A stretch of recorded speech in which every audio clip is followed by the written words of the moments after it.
Good evening, everyone.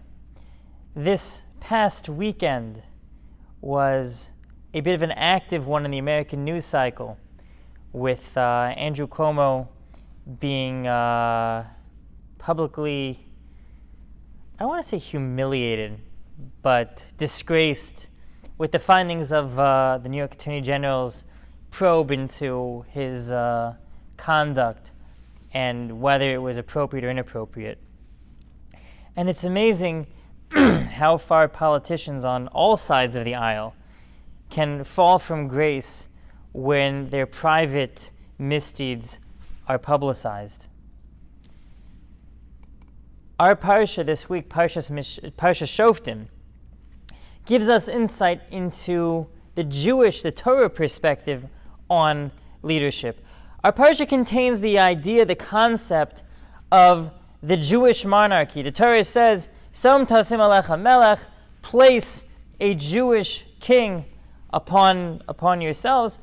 And the rabbis explained this king was not to be elected. It wasn't a vote. It wasn't democracy. It was a divinely selected individual. See the book of Shmuel Aleph, the book of Samuel 1, for more insight and more details on how King David and King Saul, Shaul HaMelech, and David HaMelech, respectively, were appointed to their respective kingships. But the Torah in our parsha tells us that a king had a unique requirement. There's no mention of where the king went to school. There's no mention of the king's pedigree. Just that the king had to write and carry a Sefer Torah, the scroll of the Torah, at him at all times, to consult it, to make sure that he is acting in a correct and proper fashion.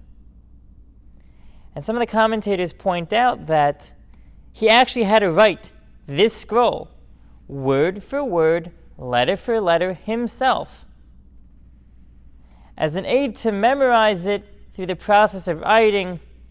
And this was the scroll that he was supposed to reference at all times.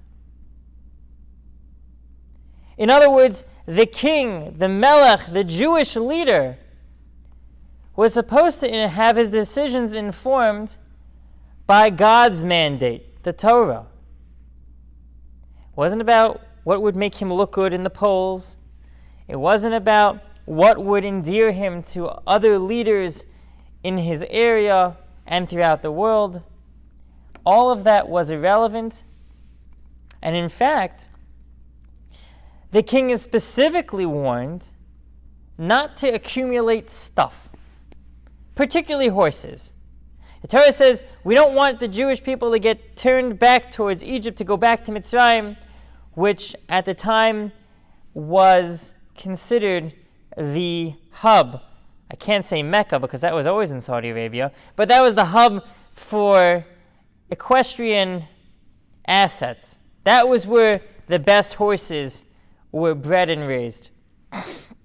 Back in those days, the more horses you had in your stable, it was like the equivalent of having the bigger army, more chariots, the modern equivalent of more tanks. And the king was engendered, don't do that. That's not what leadership is about. That's not the focus of success. The success is not how big your military is. The success is not how much wealth, how much the king's asset block, how big was that? That's not the definition of Jewish success. The definition of success in Jewish leadership and living is how close is the individual, in this case the king, living into the rubric that the Almighty has set out. When we pass on from this world to the world to come, our rabbis in a few places throughout the Torah say that we're going to be asked a number of questions. Not one of them asked, how much money did you make? Rather, did you conduct yourself faithfully in business? Did you set aside time to study Torah each and every day? Did you live the values of the Torah? Is the bottom line question that God is asking. The commentators point out that he's just asking it in a little bit of a slight twist each way. And it's not our time now to go into that discussion.